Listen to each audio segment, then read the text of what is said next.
All right, the challenge. So, in terms of rebuttal, for my rebuttal to substantiate, to summarize my main points, it helps the Constitution, it helps copyright creators, and it protects integrity.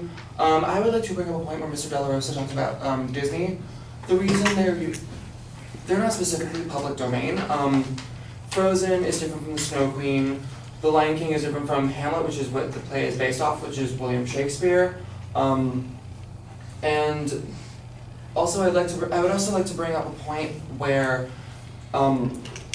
even though earlier in the debate he talked about how Walt Disney is already dead. This is not relevant. I'm going to challenge the inherency of your claim by saying that the copyright of Mickey Mouse was passed on to Bob Iger, and he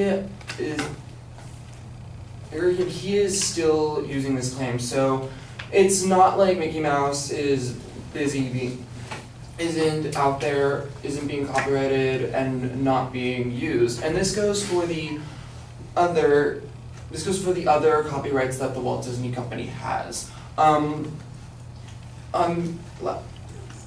Forbes.com recently released a video of the different attractions that Shanghai Disneyland is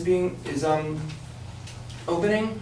This is proof that the copyrights that Disney owns are being actively used and represented, because they are constantly creating new innovative ideas and ways to bring these stories and make them accessible for the general public.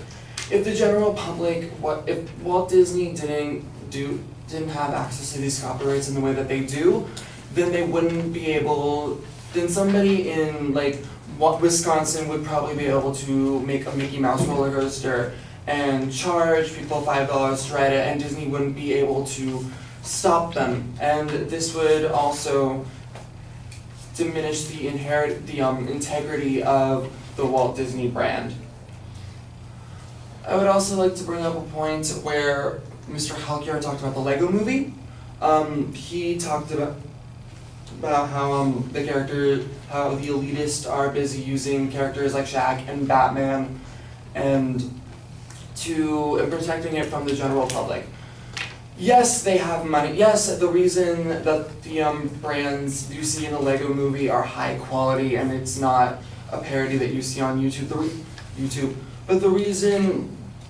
But it is the responsibility of these elitist brands to protect them and create quality content. The Lego Movie was an insanely expensive, difficult film to make. If it was in the hands of the general public, it would be a parody that you see on YouTube, and that would be insanely problematic.